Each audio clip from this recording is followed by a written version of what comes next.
नमो अरिहंताणं नमो सिद्धाणं नमो आयर्याणं नमो उवज्जायाणं नमो लोये सव्वसाहूणं एषु पंचन मुक्कारो सर्वपावपणासनो मंगलाणं च सव्वेसिं बडमं हवै मंगलम्। वैशाख सुद दसमना दिवसे परमात्मा केवल ज्ञान पाम्या। देवो आव्या, समवसरणની રચના કરી। ભગવાન સમવસરમાં પધાર્યા। જોયું કે આ સમવસરણની અંદર કોઈ પણ જીવ એવું નથી કે જે આ સર્વવીરતી સ્વીકારી અને શાસનની ધુરાને આગળ વહાવે। કોઈ એવો સર્વવીરતી લે એવો કોઈ યોગ્ય જીવ હતો નહીં। ક્ષણવાર માટે દેશના આપી અને પડતી મૂકી। વૈશાખ સુદ 11ના દિવસે શાસન ફરી પાછી સમવસરણની રચના થઈ। 11 ગણધરો હતા તે આવ્યા, ભગવાનને પ્રદક્ષિણા આપે અને પ્રશ્ન ભગવાનને પૂછે, ભયવમ કિમ તત્વ? ભગવાન તત્વ શું છે? એટલે ભગવાન કહે ઉપનયવા। ફરી પ્રભુને પ્રદક્ષિણા આપે અને ભગવાનને પ્રશ્ન પૂછે કે ભયવમ કિમ તત્વમ? એટલે ભગવાન કહે વિગમે એવા। જગતમાં આ વસ્તુ ઉત્પન્ન થાય છે, વસ્તુ જગતમાં નાશ થાય છે, તો જગતમાં વસ્તુ રહે જ નહીં તો કે ફરી પ્રદક્ષિણા આપે અને ભગવાનને પ્રશ્ન પૂછે કે ભગવાન કિમ તત્વમ? એટલે ભગવાન કહે ધોવે એવા। એટલે જગતમાં વસ્તુ ઉત્પન્ન થાય છે, થોડોક ટાઈમ માટે સ્થિર રહે છે અને એ વસ્તુ નષ્ટ થાય છે। આવી ત્રિપદી આપી અને ત્રિપદી આપી અને એમને અગાધ એવો ક્ષયક્ષમ ખીલ્યો। એમનો અગાધ એવો ક્ષયક્ષમ ખીલ્યો અને દ્વાદશાંગીની રચના કરી। જે 12 અંગ સ્વરૂપી દ્વાદશાંગીની રચના કરી અને એ પ્રમાણભૂત છે। આ દ્વાદશાંગી મને પણ પ્રમાણભૂત છે એમ કરવા માટે ઇન્દ્ર મહારાજા રત્નનું ચૂર્ણ વાસક ક્ષેપ આપણે બોલીએ છીએ, રત્નનું ચૂર્ણ લઈને આવે અને તીર્થંકર ભગવાન એ ગણધર ઉપર વાસનો નિક્ષેપ કરે। આ દ્વાદશાંગી મને પણ પ્રમાણભૂત છે અને એ દ્વાદશાંગીના વચનો સ્વરૂપ કર્મગ્રંથ આપણી પાસે આવેલો છે અને એ કર્મગ્રંથ આપણે ભણવાનો છે। પૂર્વના કાળની અંદર પ્રાચીન કર્મગ્રંથ હતા જે મહાપુરુષોએ બનાવેલા હતા, પણ આપણા માટે બહુ અઘરા પડતા હતા, સમજવામાં મુશ્કેલી પડતી હતી। આજે પણ એ પ્રાચીન કર્મગ્રંથ વિદ્યમાન છે અને એ પ્રાચીન કર્મગ્રંથના અને બીજા ગ્રંથોનો આધાર લઈ પૂજ્ય દેવેન્દ્ર સુરી મહારાજાએ કર્મગ્રંથની રચના કરી। દેવેન્દ્ર સુરી મહારાજે 5 કર્મગ્રંથની રચના કરી। છઠ્ઠો કર્મગ્રંથ અન્ય બીજા ગ્રંથકાર છે, પણ પૂજ્ય દેવેન્દ્ર સુરી મહારાજાએ 5 કર્મગ્રંથની રચના કરી। એમાં અત્યારમાં આપણે પહેલો કર્મગ્રંથ ભણી શકીશું, જેની અંદર દરેક જીવો કદાચ 2 પ્રતિક્રમણ ભણેલા હોય, કદાચ નવકાર મંત્ર આવડતો હોય, એ વ્યક્તિ પણ આ કર્મગ્રંથ ભણી શકે। કદાચ એને જીવ વિચાર ન કરેલું હોય એ વ્યક્તિ પણ પહેલો કર્મગ્રંથ કરી શકે। એવો સરળ ભાષાની અંદર એવો આ પ્રથમ કર્મગ્રંથ, જેનું નામ છે કર્મ વિપાક। કર્મનું ફળ શું એ આ ગ્રંથની અંદર બતાવશે। આપણે એ તો ભણશું, સાથે સાથે આપણે મુખ્ય એક કર્મ, એક જ્ઞાન, જ્ઞાનાવર્ણીય કર્મ કોને કહેવાય, કર્મ કેવી રીતે બંધાય, કર્મને કેવી રીતે છોડી શકાય, એનો આપણે સ્વાધ્યાય કરીશું। સૌ પ્રથમ પહેલા આપણે આ જગતની અંદર અનેક પ્રકારની વિચિત્રતા જોવા મળે। આપણને જગતની અંદર ઘણા પ્રકારની વિચિત્રતા જોવા મળે। દાખલા તરીકે એક જ વિચિત્રતાની વાત કરીએ સૌથી પ્રથમ તો કે એક જ માતાની કુક્ષીએ 2 દીકરા જન્મ્યા। એક જ માતાની કુક્ષીએ 2 દીકરા જન્મ્યા। એક એકદમ હોશિયાર અને એકદમ મંદ બુદ્ધિ વાળો થયો। એક વ્યક્તિ અબજોપતિ બને છે અને એક ભિખારી બને છે। અત્યારમાં પણ તમને જોવા મળે, એક જ પિતાના દીકરા, એક દીકરાને એસેટ એકદમ વધતી જાય છે અને બીજો દીકરો એકદમ નુકસાની દેવું કરવા માટે દેવું થઈને બેસી ગયો છે। બજારમાં 2 વ્યક્તિ છે, એક જ સરખો માલ રાખે છે, એક વ્યક્તિને ફૂલ ધંધો ચાલે છે, બીજો જે વ્યક્તિ છે એને માંડ માંડ એકાદ બે ગ્રાહક આવે છે એવી સ્થિતિ છે. એક વ્યક્તિ જે છે એનું શરીર હઠ્ઠો કઠ્ઠો છે અને બીજો વ્યક્તિ એકદમ એનું શરીર સાવ માયકાંગલું છે. એક વ્યક્તિ એવું થાય કે એક જ દિવસની અંદર 10 કરોડનો મોટો બંગલો લીધો અને લીધા પછી એવું થયું કે એની અંદર આગ લાગી, ભૂકંપ થયો, કોઈક એવી પરિસ્થિતિ થઈ કે એની અંદર કોર્ટની અંદર એ બંગલો ફસાઈ ગયો અને બંગલામાં રહેવા ન મળ્યું અને રડતો થઈ ગયો. એક વ્યક્તિ એવો છે કે આખા દિવસમાં 10-12 કલાક મહેનત કરે છતાં એને કાંઈ ઇન્કમ થતી નથી અને બીજો વ્યક્તિ ખાલી એક ફોન કરે અને એનાથી કરોડો અને અબજો રૂપિયા કમાઈ લે છે. એક વ્યક્તિ એવો છે આખો દિવસ ગાથા ગોખે છે અને ગાથા ગોખવા છતાં માંડ 1 કે 2 ગાથા થાય અને એક વ્યક્તિ 10 મિનિટ ખાલી ગાથા ગોખે અને ગાથા એની થઈ જાય. ડોક્ટરમાં પણ એવું બને. ડોક્ટર એક વ્યક્તિને દવા આપે તો એનાથી વ્યક્તિ સાજો થાય અને બીજો વ્યક્તિ મરી જાય, તો આમાં કારણ કોને માનવાનું? એટલે આવી આપણને વિચિત્રતા ઘણી વ્યવહાર જગતમાં દેખવા મળે છે. બુદ્ધિની અપેક્ષાએ વાત કરીએ તો એક વ્યક્તિ ડાયો થાય છે, એક ગાંડો થાય છે, એક આંધળો થાય છે, એક બેરો થાય છે, એક મૂંગો થાય છે. એટલે એમ જોવા જઈએ તો એક સુખી થાય છે અને એક દુઃખી થાય છે. પ્રશ્ન ત્યાં થશે, આ કરે છે કોણ? આ વિચિત્રતા કરે છે કોણ? કોઈ એમ કહે ભગવાને કર્યું તો કહીશ ના, ભગવાન તો કૃપાળુ છે.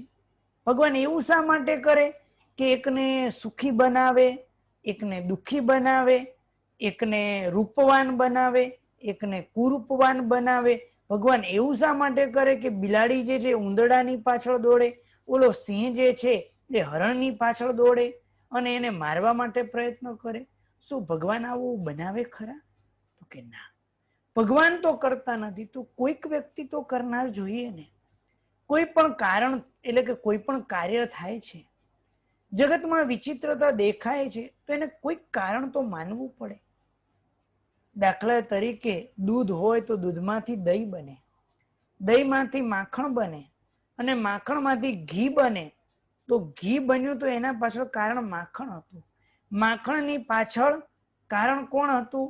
તો કે દહીં હતું. દહીંની પાછળ કારણ દૂધ હતું. કોઈ કારણ તો હતું. કારણ વિના તો કાર્ય દેખાય નહીં. એટલે કારણ તો શોધવું પડે. ક્યાંક કારણ તો મળશે. એનું કારણ છે. આજે આપણે પૂછીએ કે મને બહુ ઝાડા થઈ ગયા છે, મારી તબિયત બરાબર નથી, તો હું કહીશ કે હા, તબિયત બરાબર નથી. તો પૂછો તબિયત કેમ બરાબર નથી? પૂછો આજે કંઈક ખાધું છે? તો પૂછશું કે ના. તો પૂછો ગઈકાલે કંઈ ખાધું? ના, ગઈકાલે પણ ભૂખ્યો હતો. કે એના આગળ દિવસે કે હા, ઓલા છગનભાઈના દીકરાના લગ્નમાં ગયો હતો અને ત્યાં ખમણ ઢોકળા બહુ સારા હતા. એકદમ ઓલા sandwich dhokla, white dhokla, yellow dhokla, આવે તો એના કરતા રેડ ઢોકળા, અલગ અલગ ના ઘણા બધા ઢોકળા હતા, ખમણ ઢોકળા ખાઈ લીધા. એટલે પૂછો આ ભાવમાં કોઈ પાપ કર્યું છે? તો કે ના. ગયા ભાવમાં કર્યું છે? તો કે ના. એના આગળના કોઈક ભાવમાં કરેલું છે કે જેનું ફળ મળી રહ્યું છે. જગતમાં કોઈક વિચિત્રતા દેખાઈ રહી છે, એ વિચિત્રતાનું કોઈક કારણ તો આપણે માનવું પડશે. તો કોઈક કારણ એ શું છે? તો કે કર્મ છે. કોઈક કારણ શું? તો કોઈક કારણ છે તો એ શું છે? કર્મ છે, જેને આપણે શું છે કારણ તરીકે સ્વીકારીએ છીએ. હવે આપણને પ્રશ્ન થશે, આ કર્મની વાતો આજ બધા જૈનો જ કે છે? ના, માત્ર વિતરાગ પ્રભુ નહીં, અન્ય દર્શનકારો, અન્ય ધર્મવાળા એ પણ એ કર્મને સ્વીકારે છે. હા, એ બની શકે, એને નામ જુદું કે. દાખલા તરીકે આપણે પાણીને શું કહીએ? જે પીએ છીએ એને આપણે પાણી કહીએ છીએ. કેટલાક કોઈ ઇંગ્લિશ વાળા હશે તો એને શું કહેશે? વોટર કહેશે. નાનો દીકરો હશે તો કહેશે ભૂ આપો. બિહારમાં જાઓ તો ત્યાં કહેશે નીર કહેશે. પ્રાય કરીને મહારાષ્ટ્રમાં જઈએ તો એને જલ કહેશે. એટલે દરેક લોકો એને અલગ અલગ શબ્દથી પણ પાણીને તો સ્વીકારે તો છે જ. શબ્દ ભલે જુદા જુદા હોય પણ પાણીને સ્વીકારે છે. એમ કર્મ જે છે, દરેકને હું કહીશ કે દરેક વસ્તુ તમારી નોટ્સ પણ બનાવજો. અત્યારમાં નોટ્સ બનાવવા પ્રયત્ન ન કરતા. દરેકને અત્યારે નોટ્સ કદાચ મારી સ્પીડ કદાચ તમને લાગે, હમણાં નોટ્સ બનાવવા માટે પ્રયત્ન ન કરતા, કારણ કે આનું રેકોર્ડિંગ પણ તમને મળવાનું છે. આની ટેસ્ટ દરેક ક્લાસની આપણે એક એક ટેસ્ટ લેશું, એટલે ટેસ્ટ પણ તમારે આપવાની છે. એટલે એને પદાર્થને બરાબર પાકું કરવાનું છે. જીવનની અંદર એક એક ચિંતન પણ કરવાનું છે. એટલે દરેક ચિંતન અને મનન કરવા માટે પણ આપણે પ્રયત્ન કરવાનો છે. અત્યારમાં લખવા કરતા સાંભળવા, એને ઉતારવા માટે પ્રયત્ન કરજો. લખવા માટે તમને રેકોર્ડિંગ મળવાનું છે, એટલે એની ચિંતા ન કરતા. અન્ય દર્શનકારો પણ શું આને કર્મને સ્વીકારે છે? તો કે હા, એને નામ જુદું આપે છે. કેટલાક દર્શનકારો એવા છે, દાખલા કે વેદાંત દર્શનકારની જો વાત કરવામાં આવે તો એને માયા અથવા અવિદ્યા એવું નામ આપવામાં આવે છે. સાંખ્ય દર્શનની જો વાત કરવામાં આવે તો સાંખ્ય દર્શન વાળા એને પ્રકૃતિ રૂપે માને છે. વૈશેષિક દર્શન વાળા જે છે એને અદૃષ્ટ તરીકે માને છે. મીમાંસા દર્શન જે છે એને અપૂર્વ એવું નામ આપે છે. કેટલાક એને પુણ્ય પાપ, કેટલાક એને નસીબ, કેટલાક એને લક, આવા અલગ અલગ શબ્દથી કર્મને જગતમાં આ અન્ય દર્શનકારો પણ એને સ્વીકારે છે. તો એક પ્રશ્ન તમને અને મને થશે, જગતમાં કર્મ દેખાય છે ખરું? જગતમાં કર્મ દેખાય છે ખરું? કારણ કે અમે તો એને માનીએ કે જે વસ્તુ જગતમાં દેખાય એને જ અમે માનીએ, જે વસ્તુ જગતમાં ન દેખાય એને અમે માનીએ નહીં. તો કે ના, ઘણી બધી વસ્તુ એવી હોય છે કે જે આપણને દેખાતી નથી, છતાં એનો આપણે સ્વીકાર કરીએ છીએ. હું દાખલા તરીકે પ્રશ્ન પૂછું કે અહીંયા શું છે? આપણે તમે આજુબાજુ પણ કહેશો શું છે?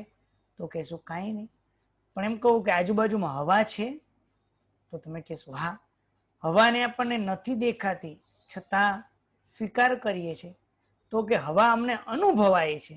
તો હા, કર્મ પણ અમને અનુભવ તો થાય જ છે. એટલે કર્મ પણ આ જગતમાં છે. જેમ ઇલેક્ટ્રિસિટીનો વાયર આકાશમાં જતો હોય, એટલે કે ઓલા તાર ઉપર, મોટા થાંભલા ઉપર જે ઇલેક્ટ્રિસિટીના તાર જતા હોય, હવે હું પૂછું કે એમાં ઇલેક્ટ્રિસિટી દેખાય છે ખરી? ના. છતાં આપણે સ્વીકાર કરીએ, અનુભવાય છે. કર્મ દેખાતું નથી, છતાં એ કર્મ અનુભવાય છે. હવે પૂછું કે તમારામાં બુદ્ધિ ખરી? તમે કહેશો હા. હવે હું પૂછું બુદ્ધિ મને દેખાડો? તો કે ના, બુદ્ધિ દેખાય નહીં, અનુભવાય. કર્મ દેખાય નહીં, અનુભવાય. મને પેટમાં બહુ દુખે. દુખે ક્યાં દુખે? પેટમાં. કેવું દુખે? હા, દુખે છે. તો એ દુખતી વેદના જે છે એ દેખાડી શકાય? તો કે દુખતું હોય, જેને દુખતું હોય એ અનુભવી શકાય, વેદના દેખાડી શકાય નહીં. એ પ્રમાણે કર્મ આપણને અનુભવાય છે. કર્મ આપણે સામાન્ય જીવો જે સામાન્ય જ્ઞાન વાળા છે એ કર્મને દેખી શકતા નથી. લોખંડ હોય, લોખંડની અંદર ઓલું ચુંબક હોય, એટલે લોખંડની અંદર ઓલું લોહ ચુંબક હોય, એ લોખંડને ખેંચે. એની ખેંચવાની અંદર શક્તિ રહેલી છે. દેખાય એટલે કે આપણને શક્તિ અનુભવાય, પણ શક્તિ દેખાય. દેખાય એટલે આમ એની શક્તિ છે એમ દેખાય? તો કે ના. એટલે એવી જગતમાં ઘણી બધી વસ્તુ છે કે જે જગતમાં હોવા છતાં દેખાતું નથી. એના અનેક કારણો હોઈ શકે. એના અનેક કારણો હોય કે વસ્તુ જગતમાં હોવા છતાં આપણને દેખાતું નથી. હું ઉદાહરણ આપું. આપણી આ પાપણ જે છે, આંખની આગળ જે પાપણ છે, એ દેખાય છે ખરી? છે. અત્યંત નજીક છે એટલે દેખાતી નથી. ક્યારેક એટલું બધું દૂર દૂર રહેલી વસ્તુ છે, એ અત્યંત દૂર હોય ત્યારે પણ આપણને ન દેખાય. ક્યારેક એવું પણ બને સૂક્ષ્મ હોય વસ્તુ, એટલી સૂક્ષ્મ હોય કે આપણને દેખાય નહીં. ઘણી વખત આપણે તેવા પ્રકારના ઝૂંપડી વગેરે હોય, કાં તો આપણી કોઈ બારી હોય અને બારીમાંથી આમ સૂર્યનો પ્રકાશ આવતો અને ઉડતી એવી રજકણો ઝીણી ઝીણી દેખાય. એ સૂર્યનું કિરણ જ્યાં સુધી ન હોય ત્યાં સુધી આપણને દેખાઈ ન શકાય. ક્યારેક એવું પણ બને કે આપણું ધ્યાન ન હોય, એના કારણે આપણને ન દેખાય. દાખલા તરીકે આપણે પ્રશ્ન પૂછીએ કે આજે દેરાસર ગયા હતા, તો કે હા. ભગવાનને મુગટ હતો? એ યાદ નથી ભગવાનને મુગટ હતો કે નહીં. એટલે આવો પણ પ્રશ્ન થાય. એટલે કે ભગવાનને મુગટ હતો કે નહીં એ આપણને ખ્યાલમાં ન હોય. એટલે ક્યારેક આપણું ધ્યાન ન હોય એના કારણે ન દેખાય. ક્યારેક એવું પણ બને આપણી પીઠ જોવી હોય, આ તો દેખાય જ નહીં, આપણને આગળ દેખાય પીઠ, તો કે ના દેખાય. ક્યારેક આપણે ભૂલી જઈએ, વર્ષો પહેલા આપણે જોયું હોય, વર્ષો પહેલા આપણે અનુભવ્યું હોય, પણ ભૂલી જઈએ તો પણ આપણને યાદ ન રહે. ક્યારેક વ્યક્તિને આંખ ન હોય તો પણ વસ્તુને ન દેખાય. અને ક્યારેક હોય જુદું અને દેખાય પણ જુદું. ક્યારેક હોય વસ્તુ જુદી, સોનાને પિત્તળ માન્યું, પિત્તળને સોનું માન્યું. ક્યારેક એવી વૃદ્ધાવસ્થા આવી ગઈ, એવી બીમારી આવી ગઈ કે વસ્તુ ન જણાય. અને ક્યારેક તો એમ કહેવાય કે છાસ એટલે કે દહીં જે છે, દહીંની અંદર માખણ રહેલું છે, પણ જ્યાં સુધી માખણને વલોવામાં ન આવે, દહીં જે છે દહીંને આખો વલોવા ઝેરવામાં ન આવે ત્યાં સુધી માખણ ન દેખાય. અંદર છે પણ વલોવ્યા વિના ન દેખાય. દૂધ હોય, દૂધની અંદર પાણી ભળી ગયું તો પાણી હવે ન દેખાય. દૂધની અંદર સાકર નાખી દીધી ત્યારે પણ ન દેખાય. અને ક્યારેક આ ચશ્મા હોય તો ચશ્મા નીકાળી દેવામાં આવે તો નજીક હોય તો પણ ન દેખાય. આકાશમાં સૂર્ય છે, વાદળા આડા આવી ગયા તો સૂર્ય ન દેખાય. અને ક્યારેક આપણને ગામડામાં વ્યક્તિની ક્ષમક્ષમ છે પણ એને શિક્ષણ ન મળ્યું તો પણ એને વસ્તુ ઓળખાય નહીં. ક્યારેક એવું પણ બને કે સામે સોનું હતું પણ દેવે એવી માયા કરી દીધી, દેવે એવી માયા કરી કે માયાના કારણે હતું સોનું પણ દેખાય કોલસા. એટલે આવા અનેક કારણ હોય, અનેક કારણ છે કે જેના કારણે વસ્તુ ત્યાં હોવા છતાં દેખાતું નથી. હવે પ્રશ્ન થાય કે કર્મ એ છે શું? કર્મ એ શું છે? તો કે કર્મ એક રૂપી પદાર્થ છે. કર્મ એક રૂપી એક દ્રવ્ય છે જે આપણને ચક્ષુ દ્વારા, જેનો વિસ્તારથી આપણે વર્ણન આગળ કરીશ, પણ અત્યારમાં સામાન્યથી સમજીએ. કર્મ એક રૂપી દ્રવ્ય છે કે જેનું રૂપ છે. દાખલા તરીકે હું એમ કહું, આ શું છે? તો પેન ઉપરની કેપ છે. આ તમને દેખાય છે? તો કે હા. આનું રૂપ છે? તો કે દેખાય છે. હવે હું એમ કહું કે અહીંયા હવા છે, તમને દેખાય છે? તો કે આપણને દેખાતી નથી પણ અનુભવાય છે. એટલે એ રૂપી દ્રવ્ય છે કે જે આપણને દેખાતી નથી. એવી કાર્મણ વર્ગણા છે. એવી શું છે? કાર્મણ વર્ગણા છે જે આપણને રૂપી છે, દેખાતી નથી. કાર્મણ વર્ગણા કેવી છે? રૂપી છે પણ આપણને દેખાતી નથી. આ વિશેષ જ્ઞાન હોય એ લોકોને દેખાઈ શકે, એ રૂપી છે. અને આપણો આત્મા એ કેવો છે? અરૂપી છે.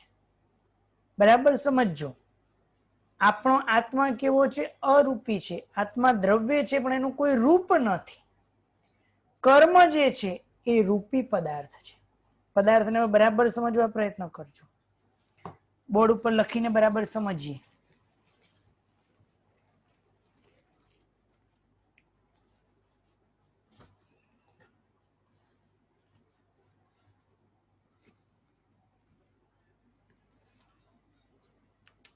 કર્મ કેવું છે? રૂપી. પ્રશ્નોત્તરી હમણાં ન લેતા, પ્રશ્નોત્તરી સૌથી છેલ્લે આવશે એટલે તમે રિઝેન્ટ કરશો તો નહીં થાય. કર્મ રૂપી, અરૂપી તો કે આત્મા. એની સામે હવે બીજો પ્રશ્ન, આકાશ જે છે, આકાશ એટલે ખાલી જગ્યા, એ પણ એક દ્રવ્ય છે. આ ખાલી જગ્યા જે આકાશ નામનું એક દ્રવ્ય છે, આ આકાશ જે છે એ દ્રવ્ય છે. આકાશ એ અરૂપી છે. અને એક કલરની પીંછી લઉં, આમ કલરની પીંછી એ કેવી છે? પેન્ટ બ્રશ,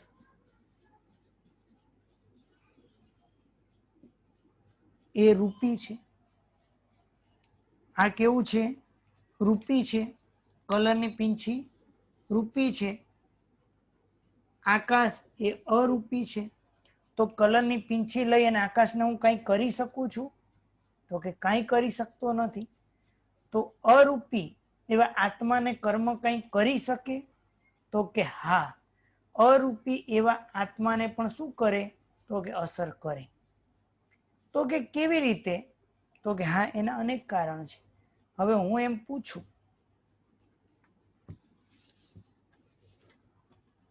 એક બાજુ બુદ્ધિ, બુદ્ધિ તમને આપણને દેખાય છે? તો બુદ્ધિ નથી દેખાતી. બુદ્ધિ કેવું છે? અરૂપી છે. એ બુદ્ધિને વ્યક્તિને દારૂ પીવડાવવામાં આવે, વ્યક્તિને જો દારૂ પીવડાવવામાં આવે તો એની બુદ્ધિ ચાલી જાય. એને જ દાખલા તરીકે બ્રાહ્મી આપવામાં આવે, બ્રાહ્મી આપવામાં આવે અથવા બદામ ખવડાવવામાં આવે તો બુદ્ધિ કેવી થાય? સતેજ થાય.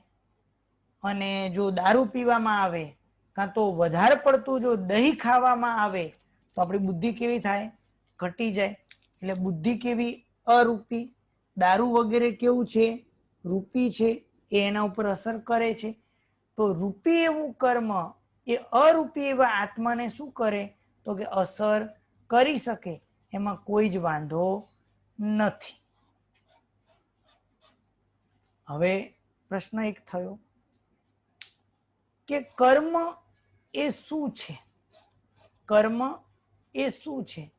તો એના માટે આપણે એક સૌથી પહેલા નવતત્વની કેટલીક વસ્તુ અહીંયા સમજવા પ્રયત્ન કરીએ.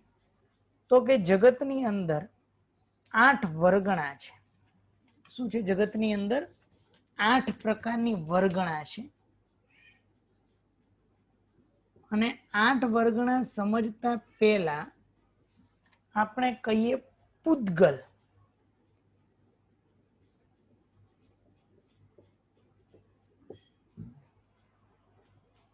જે નવા લોકો જોડાયેલા છે, જેને આવા શબ્દ ક્યારેય ન સાંભળેલા હોય, ધીરે ધીરે સમજવા પ્રયત્ન કરજો. બહુ સહેલું છે.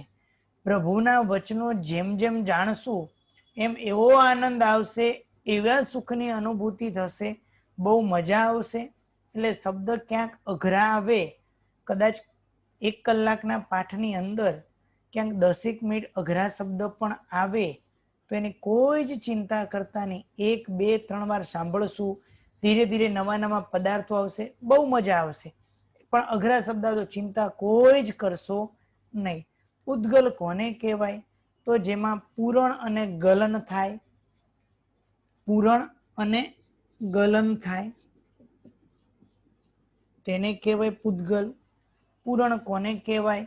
તો દાખલા તરીકે આપણું મકાન જે છે, આપણું જે ઘરનું જે આપણે મકાન કહીએ, એ મકાન, હોમ, ઘર, ફ્લેટ, જે કંઈ પણ કહેતા હોય, એ મકાન જે હોય એ શું થાય? આપણે કહીએ કે કલર, મકાન નવું છે? હા નવું. 1 વર્ષ થયું મકાન નવું? તો કે હા. 2 વર્ષ થયા અને પૂછો મકાન નવું? તો કે હા. 5 વર્ષ થયા, હવે મકાન હવે તો જૂનું થયું. 10, 15, 20, 25 હવે તો સાવ જૂનું થઈ ગયું. એની અંદર પોપડા ઉખડવા માંડે. એટલે ધીરે ધીરે શું હતું એનું? પણ આપણે મકાન જે દિવસે બન્યું એ દિવસથી જ જૂનું થવાનું ચાલુ થઈ ગયું હતું. તો આપણને એની 5 વર્ષે ઇફેક્ટ દેખાણી કે હા હવે મકાન જૂનું થયું. એ જે દિવસે બન્યું ત્યારથી જૂનું થવાનું ચાલુ હતું. દરેક સમય જૂનું થાય છે, પણ અસર આપણને 5 વર્ષે દેખાય છે. એટલે દરેક સમય એમાં નવા પૂતગલો આવે છે, જૂના એમાંથી છૂટા પડે, નવા આવે, આવું દરેક સમયે થાય. દાખલા તરીકે માતા જે છે, એ માતાને ખબર ન પડે કે દીકરો મોટો થઈ ગયો, પણ મામાના ઘરે જાય ત્યારે મામા એમ કહો દીકરા ભાણા હવે તું બહુ મોટો થઈ ગયો. પણ માતા એમ ન કે દીકરો મોટો, કારણ કે માતાની જેમ રોજ દીકરો થોડો થોડો થોડો થોડો મોટો થતો એટલે માતાને ખબર ન પડે કે દીકરો મોટો થાય, પણ દીકરો મોટો થઈ જાય. એ પ્રમાણે દરેક પૂતગલની અંદર, દરેક વસ્તુની અંદર પૂરણ અને ગલન, પૂરણ અને ગલન દરેક સમયે ચાલુ છે. દરેક સમયે પૂરણ અને ગલન ચાલુ છે. અને હવે કે પૂતગલ કોને કહેવાય, એકદમ સાદી ભાષામાં તરત ઉતરી જાય. આપણને જે વસ્તુ દેખાય, આપણા છદ્મસ્ત જીવોની વાત છે, આપણા જેવા છદ્મસ્ત જીવોને વિશેષ કોઈ જ્ઞાનની મતિ જ્ઞાન શુદ્ધ જ્ઞાન છે, એના દ્વારા જે વસ્તુ દેખાય એ બધી પૂતગલ. તમને શું દેખાય? આ બોર્ડ દેખાય, પૂતગલ. તમારો મોબાઈલ દેખાય, પૂતગલ. આ મારી પેન, પૂતગલ. ચશ્મા, પૂતગલ. હું દેખાવું એ મારો આત્મા દેખાતો નથી, મારું શરીર દેખાય એ પણ પૂતગલ. આપણો ઘર પૂતગલ, પંખો પૂતગલ, આપણે જે ભોજન અને પાણી કરીએ એ પણ પૂતગલ. એ બધું શું છે તો કે પૂતગલ છે. હવે એ પૂતગલ જે છે એની જે 8 વિભાગની અંદર વહેંચણી છે, 8 પ્રકારની વર્ગણા છે. વર્ગણા કેટલા પ્રકારની છે? 8 પ્રકારની છે. વર્ગણા એટલે આમ તો હવે સરખે સરખા પ્રદેશોનો સમુદાય, સરખે સરખા પ્રદેશોનો સમુદાય એને વર્ગણા કહેવાય. પણ એ વર્ગણા અત્યારમાં એટલું લાંબુ એને ન સમજતા 8 પ્રકારના પૂતગલો છે એમ સમજી લેશો તો પણ ચાલશે. હવે એ 8 પ્રકાર કયા કયા છે તો 8 પ્રકારને બરાબર સમજીએ અને એને લાઈનસર આપણે યાદ રાખવાના છે. હવે 8 પ્રકારની વર્ગણા કઈ તો બરાબર સમજીએ. પહેલા નંબરની છે ઔદારિક, દરેકની આપણે વ્યાખ્યા કરશું. બીજા નંબરમાં છે વૈક્રિય, ત્રીજા નંબરમાં આહારક, ચોથા નંબરમાં છે તેજસ, પાંચમા નંબરમાં ભાષા, છઠ્ઠા નંબરમાં શ્વાસોશ્વાસ, સાતમા નંબરમાં મનોવર્ગણા અને આઠમા નંબરમાં છે કાર્મણ વર્ગણા. આઠમા નંબરના કઈ છે? કાર્મણ વર્ગણા. ફરી 8 પ્રકારની વર્ગણા. ઔદારિક વર્ગણા, બીજા નંબરમાં વૈક્રિય વર્ગણા, ત્રીજા નંબરની આહારક વર્ગણા, ચોથા નંબરની તેજસ વર્ગણા, પાંચમા નંબરની ભાષા વર્ગણા, છઠ્ઠા નંબરની શ્વાસોશ્વાસ વર્ગણા, સાતમા નંબરમાં મનોવર્ગણા અને આઠમા નંબરમાં કાર્મણ વર્ગણા. આવી 8 વર્ગણા આવેલી છે. હવે 8 વર્ગણાનો ઉપયોગ કઈ રીતે તો કે ઔદારિક વર્ગણા એટલે આપણને જે અત્યારમાં જે દ્રવ્ય એટલે કે મનુષ્ય અને તિર્યંચોને જે શરીર છે એ કયું છે? ઔદારિક શરીર છે. એની વિસ્તારથી વ્યાખ્યા તમે અલગ અલગ ગ્રંથોમાં મળશે. અત્યારમાં માત્ર આપણે સ્વરૂપ સમજવાનું છે કાર્મણ વર્ગણાનું. પણ એ કાર્મણ વર્ગણા પહેલા આપણે ઔદારિક વર્ગણા, વર્ગણાના નામ આવે છે એટલે સમજીએ. એટલે કે મનુષ્ય અને તિર્યંચને, મનુષ્ય અને તિર્યંચને કઈ વર્ગણા, એના જે આપણું શરીર બનેલું છે એ ઔદારિક વર્ગણાનું બનેલું છે. દેવો અને નારકોને, મૂળ શરીરની વાત છે, દેવો અને નારકોને જે જન્મતાની સાથે જે શરીર મળે એ કયું? વૈક્રિય શરીર. મનુષ્યને તિર્યંચને જો લબ્ધિ હોય તો એને બનાવે એ વસ્તુ જુદી, પણ મૂળ શરીરની વાત કરો કે દેવો અને નારકોને મૂળ શરીર વૈક્રિય વર્ગણાનું બનેલું હોય. ત્રીજા નંબરનું એક આહારક શરીર. આહારક શરીર કોણ બનાવે તો કે 14 પૂર્વધર મહાત્મા જે હોય એ પોતાનું 1 હાથ પ્રમાણેનું તીર્થંકર ભગવાનને કઈ પ્રશ્ન પૂછવો હોય અથવા તીર્થંકર ભગવાનની વૃદ્ધિ જોવા જવું હોય તો 1 હાથનું, આ પોતાનું શરીર તો હોય જ, પણ બીજું એક શરીર બનાવીને છેક ત્યાં વૃદ્ધિ જોવા માટે કરીને, કાં તો કોઈ સૂક્ષ્મ પ્રશ્ન હોય તો એ પ્રશ્ન પૂછવા માટે કરી અને ત્યાં શરીર મોકલે. ચોથા નંબરમાં છે તેજસ શરીર. તેજસ શરીર કયું તો કે આપણા શરીરમાં જે ગરમી દેખાય, આપણા શરીરમાં જે ગરમી જે છે ને એ તેજસ શરીરની છે. એ તેજો વર્ગ તેજસ શરીર, પણ એમાં વર્ગણા કઈ? તો કે તેજસ વર્ગણાની. એમાં તેજસ વર્ગણા એટલે કે તેજો વર્ગણા જે છે એ આપણા શરીરમાં ગરમી કાં તો તેજો લેસ્યા છોડવામાં આવે, શીત લેસ્યા છોડવામાં આવે, એમાં કઈ? તેજસ વર્ગણા કામ કરે. પછી આપણે ભાષા જે બોલીએ છીએ એમાં ભાષા વર્ગણાના પૂતગલો કામ આવે. આપણે જે શ્વાસોશ્વાસ લઈએ છીએ એમાં શ્વાસોશ્વાસ વર્ગણાના પૂતગલો કામ આવે. આપણે વિચારીએ છીએ તો પહેલા આકાશમાંથી મનોવર્ગણાના પૂતગલો ગ્રહણ કરીએ, એને વિચાર રૂપે પરિણત કરવામાં આવે અને પછી વિચાર રૂપે શું થાય? તો કે છૂટું પડે. કાર્મણ વર્ગણા જે આકાશમાં રહેલી છે અને કાર્મણ વર્ગણા આપણે શું કરીએ? એને ગ્રહણ કરીએ અને એ શું બની જાય? પછી કર્મ બની જાય. દાખલા તરીકે આકાશમાં કે નીચે જેટલી પણ ડસ્ટ પડી હોય, જે ધૂળ પડી હોય, એ તેને આપણે શું બોલીએ છીએ? ધૂળ બોલીએ છીએ. પણ એ ધૂળ જે દાખલા તરીકે આપણા શરીરને ચોટે અથવા આપણા કપડાને ચોટે, પછી આપણે ધૂળ શબ્દ બોલતા નથી, ત્યાં આપણે શબ્દ કયો બોલીએ છીએ? મેલ ચોટ્યો, મેલ છે. અત્યાર સુધી બહાર શું હતી? એ ધૂળ હતી, પણ ધૂળ કપડાને ચોટી, ધૂળ કપડાને ચોટી અથવા શરીર પર ચોટી એટલે આપણે એને શું બોલીએ છીએ? મેલ. એમ અત્યાર સુધી શું હતું? તો કે કાર્મણ વર્ગણા હતી. શું હતી? કાર્મણ વર્ગણા હતી, પણ આત્માને ચોટી. એ કાર્મણ વર્ગણા આત્માને ચોટી એટલે હવે કાર્મણ વર્ગણા શું બની ગયું? કર્મ. અને કર્મ આપણને શું આપે? સુખ અને દુઃખ આપે. કર્મ આપણને શું કરે છે? સુખ અને દુઃખ આપે. તો હવે પ્રશ્ન થશે, આ 8 વર્ગણા એ સજીવ કે નિર્જીવ? આપણને 8 વર્ગણાની વાત કરી, તો 8 વર્ગણા સજીવ કે નિર્જીવ? તો શાસ્ત્રકાર ભગવંત કહે કે 8 વર્ગણા કેવી છે? નિર્જીવ છે. 8 વર્ગણા કેવી છે? નિર્જીવ છે. તો એક પ્રશ્ન ઉભો થયો કે નિર્જીવ વસ્તુ સુખ અને દુઃખ આપે ખરું? જે વસ્તુ નિર્જીવ હોય એ વસ્તુ સુખ અને દુઃખ કેવી રીતે આપી શકે? તો કે હા. અને નિર્જીવ વસ્તુ હોય એમાં સુખ અને દુઃખ આપવાની બુદ્ધિ હોય? તો કે હા હોય. એટલે બુદ્ધિ ન હોય પણ નિર્જીવ વસ્તુ સુખ અને દુઃખ આપે ખરું? તો કે હા, નિર્જીવ વસ્તુ સુખ અને દુઃખ આપે. તો કે ઉદાહરણ આપો. તો શાસ્ત્રકાર ભગવંત ઉદાહરણ આપે કે દાખલા તરીકે આપણને સરસ મજાની સાડી મળી હોય, સરસ મજાનું આપણને ભોજન મળેલું હોય, તો એનાથી આપણને સુખની અનુભૂતિ થાય છે કે નથી થતી? તો કે થાય છે.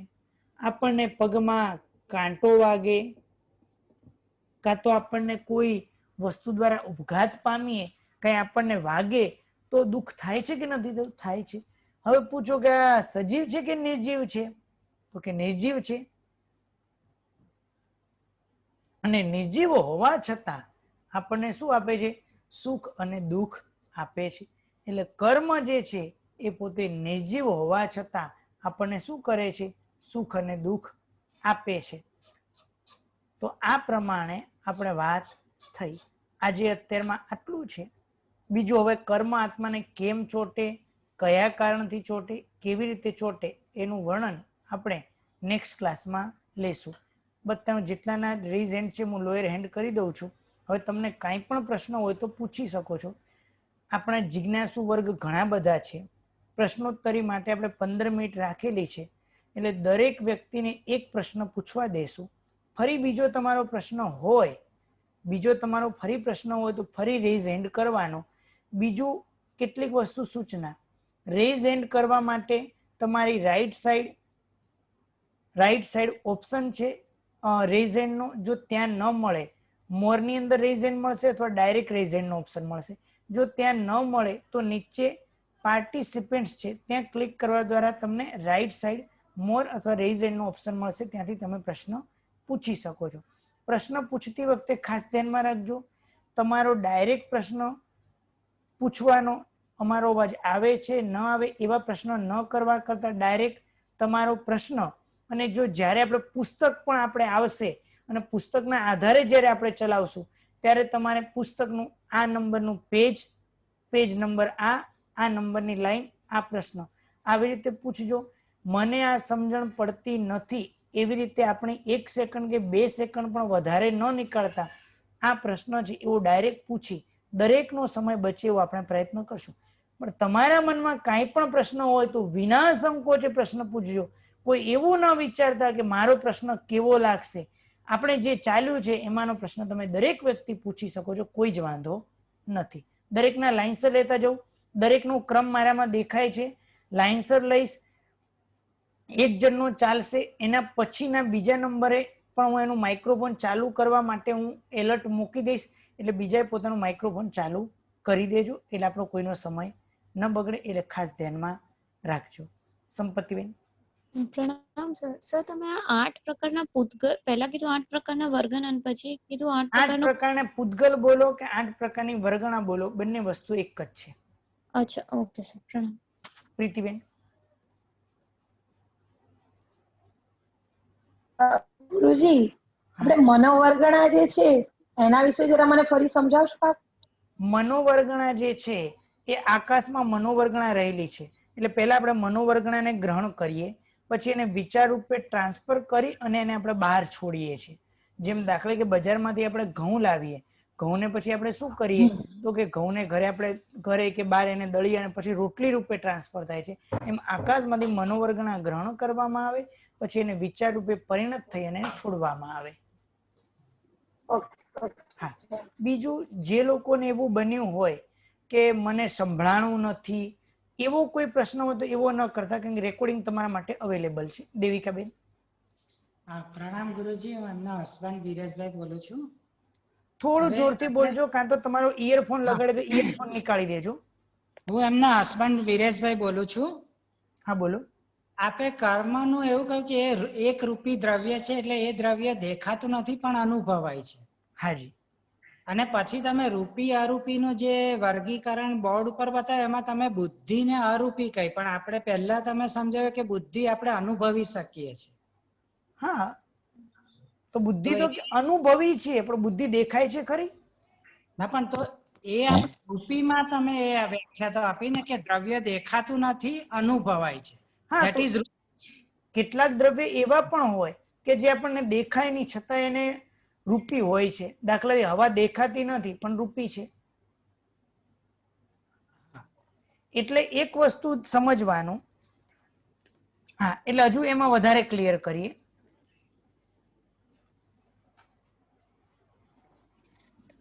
કે રૂપી પદાર્થ જે રૂપી હોય એ દૃશ્ય હોય પણ ખરું અને દૃશ્ય ન પણ હોય.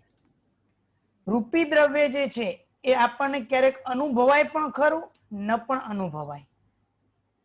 બરાબર છે? હા, એ પ્રમાણે અરૂપી દ્રવ્ય હોય. એ અરૂપી દ્રવ્ય જે છે, આ જે વાત કરી એ આંખથી દેખાય એની વાત કરી. રૂપી હોય છતાં ન પણ દેખાય. એમ અરૂપી દ્રવ્ય છે એ હર હંમેશ માટે અદૃશ્ય હોય અને ક્યારેક આપણા અનુભવમાં આવે અને ક્યારેક આપણા અનુભવમાં ન પણ આવે. ક્લિયર છે? હા, તો તમે જે આકાશનું કહ્યું તો એ આકાશ એટલે ખાલી જગ્યા. આપણે જે આમ નોર્મલ પ્રેક્ટિસમાં કહે છે કે ઉપર આકાશ, એ નહીં. ના, આકાશ એટલે જેટલી પણ જે આ બધું આકાશ આસ્તિકાય દ્રવ્ય છે, આ બધું આકાશ દ્રવ્ય છે. ઓકે, પ્રણામ. હા, માયુષાબેન. પ્રણામ ગુરુજી. આપણે કહ્યું કે ફરીથી હજુ મને આ કર્મ એ રૂપી પદાર્થ છે એ હજુ ક્લિયર નથી થતું કે કર્મ આપણને રૂપી કઈ રીતે કહી શકાય? રૂપી છે. આટલા સુધીના દ્રવ્ય એવા છે, આટલા સુધીની વર્ગણા આપણને દેખાય છે. આ વર્ગણો આપણને દેખાતી નથી કારણ કે એટલી સૂક્ષ્મ છે. કેટલીક વસ્તુ સૂક્ષ્મ હોવાના કારણે દેખાતી નથી. 4 વર્ગના ઔદારિક વર્ગનું શરીર આપણને દેખાય. વૈકર્ય વર્ગના દેવો હોય કે એમને શરીર બનાવ્યું, એટલે કે દેવો કોઈ શરીર બનાવ્યું હોય કાં તો મનુષ્યની લબ્ધિ હોય અને જો બનાવ્યું હોય તો વૈકર્ય શરીર આપણને દેખાય છે. આહારક શરીર આપણને અત્યારમાં ઓછું દેખાય પણ હોય તો દેખાય. તેજો લેશે કે શીત લેશે છોડે ત્યારે આપણને દેખાય છે. પણ આ જે 4 વર્ગના છે એ સૂક્ષ્મ હોવાના કારણે દેખાતી નથી. એ રૂપી છે પણ સૂક્ષ્મ છે એટલે દેખાતી નથી. એટલે કર્મ એટલે આ 8 વર્ગણા નું બનેલું જ છે એમ કહી કર્મ શકાય? એટલે કારમણ વર્ગણા હતી. કારમણ વર્ગણા આત્માને ચોટી એટલે કારમણ વર્ગણા આત્માને ચોટી એટલે કર્મ બન્યું. જેમ અત્યાર સુધી ધૂળ હતી, ધૂળ કપડાને કે શરીરને ચોટ્યું એટલે શું બની? ધૂળ મેલ બની. એમ કારમણ વર્ગના આત્માને ચોટ્યું એટલે શું બન્યું? કર્મ બન્યું. પણ આપણને તો દેખાતું નથી ને કર્મ, દેખાતું નથી, અનુભવાય છે. તો આપણે એને રૂપી કેમ કહી શકીએ? રૂપ છે એ દેખાતું નથી, આપણી આંખની તાકાત નથી, આપણું એવું જ્ઞાન નથી કે આપણને નથી. બાકી એનું રૂપ તો છે જ. બાકી અવધિ જ્ઞાની જે હોય એને આપ દેખાય છે. એમને દેખાય છે. હવે દાખલા તરીકે હું ચશ્મા કાઢી તો મને અહીંયા સામેનું ન દેખાય તો એમ કે વસ્તુ નથી? ના, મારી તાકાત નથી. એટલે આપણી પાસે જે જેટલી ઇન્દ્રિયની પટુતા જે છે એનાથી દેખાતી નથી. દેવો જે આપણે જે અવધિ જ્ઞાની હોય અને જેની પાસે તાકાત હોય એ આ પાછળની આ ચાર જે છે એને પણ જોઈ શકે છે. અરહમભાઈ. પ્રણામ સર. પ્રણામ. આપણે જે શાશ્વત વસ્તુ હોય છે એમાં પણ પૂર્ણ અને ગલન થાય છે? હા, જે પૂતગલ માત્ર હોય એમાં પૂરણ અને ગલન થાય ને થાય. શાશ્વતી વસ્તુ હોય એમાં પણ પૂરણ ગલન થાય. તો તમે એવો પ્રશ્ન થશે તો એને શાશ્વતી કેવી રીતે કહેવાય? એનો જે આકાર અહીંયા જે છે, જે વસ્તુ છે એ શાશ્વતી હોય, એમાં નવા પૂતગલો આવે અને જૂના છૂટા પડે. ઓકે. આરનાબેન કે અર્નાબેન?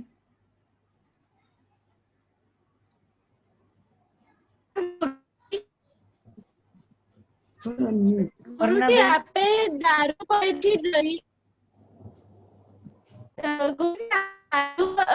દહીંની પર વાત કરી. આરનાબેન, તમારો અવાજ કપાય છે એટલે આપનું માઇક્રોફોન હું મ્યુટ કરું છું. જસ્મીનાબેન.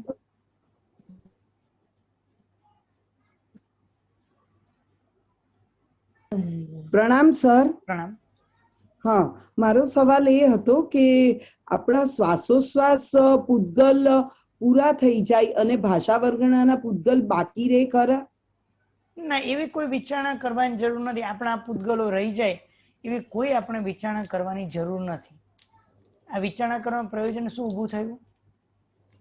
નહીં, એટલે ઘણીવાર એવું થાય કે અમુક શબ્દ બોલાયા ન હોય ને એ પૂરા કરવા પડે. આપણું ના ના આયુષ્ય ના, એવું કઈ જરૂર, એવી વિચારણા કરવાની તો એના માટે કઈ બોલ બોલ બોલ કરવાની કોઈ જરૂર નથી. આત્મ ધ્યાનમાં રહેવાની જરૂર છે. એના માટે બોલ બોલ કરવાની કોઈ જરૂર નથી. બરાબર છે. પ્રણામ. દીપેશભાઈ. તમે પૂતગલનું જે ડેફિનેશન કીધું, એટલે ઇટ્સ બ્રોકન ડાઉન ઇન્ટુ બે પાર્ટ્સ, રાઈટ? પૂરવ અને ગલન. હા. એનો મીનિંગ શું છે? વોટ ઇઝ પૂરણ ને ગલન? પૂરણ અને ગલન એટલે શું? પૂરણ એટલે પુરાવવું અને ગલન એટલે એમાંથી નીકળવું. ઓકે. પૂરણ એટલે પુરાવવું અને ગલન એટલે નીકળવું. દાખલા તરીકે, ઉદાહરણ તરીકે મેં ઘરની તમને વાત કરી. આપણી પાસે વ્હાઈટ કપડું પડ્યું હોય, એ કપડું પડ્યું હોય એ આપણને એની અંદર પણ સતત પૂરણ અને ગલન ચાલુ હોય. એટલે આપણને કપડું 5-7 વર્ષ થાય એટલે આપણને દેખાય કપડાનો કલર બદલાઈ ગયો હોય, એની સ્થિતિ બદલાયેલી જોવા મળે. એટલે દરેક વસ્તુને પૂરણ અને ગલન ચાલુ જ હોય. ઓકે. અને જે લાંબા કાળે દૃશ્યમાન થાય કે હા, હવે ફેરફાર દેખાણો. ઓકે, સમજી ગયો. ક્લિયર. દાખલા તરીકે અત્યારમાં આપણી યુવાની છે તો આ ચામડી બધી એકદમ વ્યવસ્થિત દેખાય, પણ ધીરે ધીરે 50, 55, 60 થાય એટલે ધીરે ધીરે થાય એટલે આમ કરચલી દેખાવા માંડે. બાકી કરચલી તો ક્યારથી ચાલુ થઈ જ ગઈ હતી. Correct. Got it. Thank you. Parshvabhai Mehta.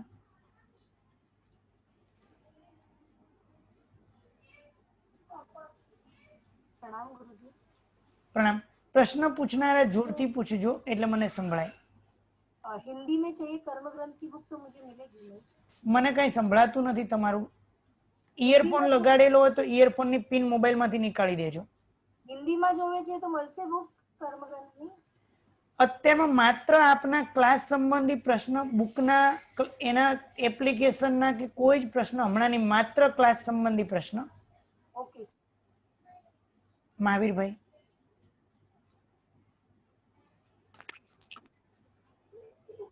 ગુરુજી, આ કર્મણા વર્ગ આત્મા અને કર્મ જે સમજાયું તમે એ થોડુંક મને સમજમાં નથી આવ્યું, એકવાર ફરી સમજાવજો. કારમણ વર્ગણા આકાશમાં રહેલી છે, હા. જે આપણને ચક્ષુ દ્વારા દેખાતી નથી પણ છે. જેમ આકાશમાં રહેલી ધૂળ વગેરે હોય અહીંયા રજકણો દેખાતા નથી પણ છે તો ખરા. એ કારમણ વર્ગણાને શું કરે તો કે આત્મા ગ્રહણ કરે. જેમ આકાશમાં રહેલી ધૂળ કાં તો નીચે રહેલી ધૂળ આપણા કપડાને શરીરને ચોંટી ગઈ પછી આપણે એને શું બોલીએ મેલ બોલીએ છીએ. એમ કારમણ વર્ગણા આપણા આત્માને ચોંટી એટલે આપણે એને શું બોલીએ છીએ કર્મ. હા, હવે કેમ ચોંટે છે કયા કારણો એ આપણે નેક્સ્ટ ક્લાસમાં લેવાના છે, પણ ચોંટી જાય છે એટલે આપણે એને બોલીએ હવે આ કારમણ વર્ગણા ત્યાં નથી બોલતા, હવે એને કર્મ બોલીએ છીએ. જેમ અત્યાર સુધી આપણે ઘરે પડ્યું હતું એટલે ઘરે ઓલું લાકડું હોય તો એને આપણે લાકડું કહીએ, પણ લાકડાને અલગ અલગ આકાર આપી દીધો પછી આપણે એને શું કહીએ ફર્નિચર કહીએ છીએ. ઘરે ઘઉં હતા પણ ઘઉંને દળી દીધા પછી આપણે ઘઉં નથી બોલતા, એને આપણે લોટ બોલીએ છીએ, આટો બોલીએ છીએ. એમ કારમણ વર્ગના આત્માને ચોંટી ગઈ પછી આપણે એને બોલીએ છીએ કર્મ, અને કર્મ આપણને સુખ અને દુઃખ આપે છે. વ્યવહાર નથી, નિશ્ચય નથી તો કોઈ કઈ કરી શકતું નહીં, આત્મા જ પોતે થાય છે. ઠીક છે સર. શુભાબેન. અવનીબેન. પ્રણામ સર. પ્રણામ. આત્મા અરૂપી પદાર્થ છે એવું કીધું, તો કેવળ જ્ઞાની પણ એ આત્માને ન દેખી શકે? કેવળ જ્ઞાની આત્માને અરૂપી એમને જણાય. અરૂપી જણાય એટલે કોઈ એનું રૂપ ન દેખાય. રૂપ ન દેખાય પણ આત્મા છે એવું એમને ખ્યાલમાં આવે. એનું કોઈ રૂપ નથી પણ આત્મા છે એવું એમને ખ્યાલમાં આવે. હવે તમને ત્યાં પ્રશ્ન થશે, એક બાજુ તમે એમ બોલો છો કે અરૂપી છે તો એને દેખાય કેવી રીતે, અરૂપી એમને જણાય. પણ એ કેવું છે કે એ જે વિશિષ્ટ જ્ઞાન ધરાવતા હોય એને આપણી આ નાની ફૂટપટ્ટીથી માપવા જો આપણે પ્રયત્ન કરશું તો આપણને નહીં જણાય. કારણ કે વિશિષ્ટ શક્તિ હોય, દાખલા તરીકે આપણને એમ કે 20 ગુણ્યા 24 ગુણ્યા 28 ગુણ્યા 36 ગુણ્યા 25 ગુણ્યા 25 ગુણ્યા 24 ગુણ્યા 28 ગુણ્યા 30 ગુણ્યા 32 ગુણ્યા 46 ગુણ્યા 48 કેટલા થાય ઓની બેન? પણ જેને ગણતા આવડતું હોય તો એ વ્યક્તિ ફટાફટ ગણી લે. એટલે આપણને એમ લાગે કે ન આવડે પણ વિશિષ્ટ જ્ઞાનના ધણી હોય એમને તે રૂપે એમને જણાય. તો એ કેવી જોવે એ વસ્તુને એમને? એ તમે ને હું નહીં કહી શકીએ. અચ્છા, કઈ ના શકે. તમે નથી અનુભવ્યું, મેં પણ અનુભવ્યું નથી. અચ્છા, એટલે એના જેવી કોઈ વસ્તુ નથી. હા, કારણ કે એ વસ્તુ અનુભવ ગમે છે. દાખલા તરીકે હું પૂછું, ઓની બેન સાકર કેવી હોય? એ ખબર છે કે ગળી છે. ગળી એટલે કેવી ગળી? તરતમતા જુદી જુદી હોય. એમ ગળી એટલે કેવી? મીઠી. મીઠી એટલે કેવી મીઠી? એ ના કહી શકાય. એટલે એ પોતે સ્વયં અનુભવી શકાય. એટલે ત્યાં પોતે એમને એ રૂપે અનુભવાય એમને. પ્રણામ. શુભાબેન. 1+ નોડ. પ્રણામ સર. પ્રણામ. આપણે જે કીધું ને કે આ નિર્જીવ 8 વર્ગણા નિર્જીવ છે. હવે આ બધી આહારક પ્રક્રિયા એ બધું આપણું શરીરમાં જયારે જીવ હોય ત્યારે જ આ બધી સક્રિય હોય ને. 8 વર્ગણા આત્મા ગ્રહણ કરે એ ઔદારિક વર્ગણાનું બનેલું હોય. દાખલા તરીકે મારું શરીર ઔદારિક વર્ગણાનું બનેલું છે, બરાબર? હવે હું મરી જાઉં તો મારું મૃત્યુ ઔદારિક વર્ગણાનું પડેલું છે. એમ વૃક્ષ જે છે એ ઔદારિક વર્ગણા, વૃક્ષને કટ કરીને પછી પડ્યું છે તો પણ ઔદારિક વર્ગણાનું કલેવર પડ્યું છે. એ બરાબર, પણ આમ આપણે જે કહીએ છીએ કે નિર્જીવ છે, થોડું જોરથી બોલજો. આપણે કહીએ છીએ કે આ નિર્જીવ છે વર્ગણા, તો આ બધી વસ્તુ તો આપણા જયારે જીવ હોય ત્યારે જ આ બધી વર્ગણા ચાલુ હોય ને? ના, આ વર્ગણા જીવ એને ગ્રહણ કરે છે. જીવ વિના પણ આકાશમાં વર્ગણાઓ પડી છે. એ વર્ગણાનું બનેલું વસ્તુ હોય એ પણ આકાશમાં પડ્યું એમ, એટલે બહાર જગતની અંદર પડ્યું એમાં કોઈ વાંધો નથી. હજી મને થોડું ક્લિયર નથી થતું. તમારો પ્રશ્ન ક્યાં છે? હજુ તમે એમ કહો છો આ જીવ જ ગ્રહણ કરે એવો પ્રશ્ન છે? હા, એટલે હું એમ જ કહેવા માંગુ છું કે પૂછવા માંગુ છું, મને જે શંકા છે એક વસ્તુ છે, સમજવાની વાત છે કે આ જે 8 વર્ગણા જે આપણી છે એ બધી ખાલી જીવ શરીરમાં હોય ત્યારે હોય કે એમને બી આત્મામાં હોય એમ? જો તમે પ્રશ્ન પૂછો જીવ શરીરમાં હોય એટલે સોરી, જીવ શરીરમાં હોય ત્યારે આ 8 વર્ગણા આપણે માનીએ છીએ, પણ આમ આપણે કીધું ને આ નિર્જીવ છે બધી વર્ગણા. મારો પ્રશ્ન એટલો છે કે આને આત્મા ગ્રહણ કરે કે એમને પણ વર્ગણા હોય એટલો પ્રશ્ન છે. ના એનો જવાબ તમને એક એવો આપ્યો કે 8 વર્ગણા નિર્જીવ છે એને આત્મા ગ્રહણ કરે અને એમને પણ આકાશમાં પડી હોય, અને ઔદારિક વર્ગણાનું મારું શરીર હોય, ઔદારિક વર્ગણાનું વનસ્પતિનું શરીર હોય, એનું કટ કર્યું ત્યારે એમને પણ પડી હોય. એટલે પણ આ બધી વર્ગણા આત્માની છે, પણ એ બધા આત્માની છે એવું હું નહીં કહું. આત્મા ગ્રહણ કરી શકે છે, આત્માની છે એવું હું નહીં કહું. હા બરાબર, પણ આપણે જે કહીએ છીએ ને નિર્જીવ છે, હા બરાબર, તો આ બધી વર્ગણા નિર્જીવ છે, બરાબર, પણ હવે આપણને વર્ગણા જે આ જે ઔદારિક ક્રિયા આહાર જે બધી છે એ બધી શરીરમાં જીવ હોય ત્યારે જ લાગે કે પછી એમને બી લાગે? હા બરાબર છે. આ જે છે ત્યારે લાગે કે એના વિના લાગે? જીવ હોય ત્યારે લાગે, અને જીવ વિના પણ એમાં પૂરણ અને ગલન ચાલુ હોય એટલે વર્ગણાઓ ગ્રહણ થતી હોય છે. અચ્છા, એટલે આપણું મળદું પડ્યું હોય ધારો કે એમાં જીવોત્પત્તિ થતી આપણે જેમ કહીએ છીએ એટલે એમાં પૂરણ ગલન ચાલુ હોય એટલે ત્યાં વર્ગણાઓ જોડાય અને એમાં છૂટી પણ પડે. એટલે આપણે જે કહીએ છીએ કે એઠું મૂક્યું તો કે એ વસ્તુ જુદી છે. પૂરણ અને ગલનમાં વર્ગણાઓ એની સાથે જોડાય અને છૂટી પડે. જીવોત્પત્તિ વસ્તુ આખી જુદી છે. શોભાબેન ખોના. રૂપી અને અરૂપીની વ્યાખ્યા કેમ કરવાની? રૂપી એટલે જેમાં રૂપ હોય. બરાબર, સરસ પ્રશ્ન કે રૂપીની વ્યાખ્યા શું કરવી? તો કે રૂપી દ્રવ્યની વ્યાખ્યા જેની અંદર વર્ણ, ગંધ, રસ અને સ્પર્શ હોય. જેની અંદર વર્ણ, ગંધ, રસ અને સ્પર્શ હોય એને રૂપી કહેવાય. એ વર્ણ એટલે કલર, ગંધ એટલે ગંધ, રસ એટલે ટેસ્ટ અને સ્પર્શ એટલે સ્પર્શ. આ 4 જેમાં હોય એને રૂપી કહેવાય. હવે એ આપણને અનુભવાય અથવા ન પણ અનુભવાય, એટલે કે આપણને એનું ખ્યાલમાં આવે પણ ખરું, ન પણ આવે. દાખલા તરીકે હું એમ કહું કે દૂધનો ટેસ્ટ કેવો, તો જેને ખબર પડે બરાબર આમ જેનો ટેસ્ટ છે મીઠો, પણ કોઈને ટેસ્ટ ન પણ આવે. દાખલા તરીકે આ પેન છે, આ પેન એને કઈ હું તો મોઢામાં નાખવાનું નથી, પણ કોઈ ખાય, ખાવાની દ્રવ્ય નથી હો, પણ કોઈ એને ટેસ્ટ કરે આનો કોઈ ટેસ્ટ આવવાનો નથી. ટેસ્ટ છે પણ હું અનુભવી શકતો નથી. સાકરનો એક કણિયો અહીંયા પડ્યો હોય તો તમને મને સુગંધ નથી આવવાની, પણ કીડીને ખબર પડી એટલે કીડી આખી સેના સાથે આવે. એટલે કોઈ પણ જે રૂપી દ્રવ્ય હોય એની અંદર વર્ણ, ગંધ, રસ, સ્પર્શ હોય ને હોય. હા, એટલે એના લક્ષણ કહેવાય. હા, એનું લક્ષણ કહેવાય. હા, બાકીના પ્રશ્નોત્તરી આપણે નેક્સ્ટ ક્લાસમાં લઈશું. અને જો નેક્સ્ટ ક્લાસમાં પણ આ રીતના પ્રશ્નોત્તરી રહેશે તો થોડું પ્રશ્નોત્તરીનું ટાઈમ થોડું આપણે વધારીશું. જીન આજ્ઞા વિરુદ્ધ કાંઈ પણ બોલાઈ ગયું હોય તો મિચ્છામી દુક્કડમ.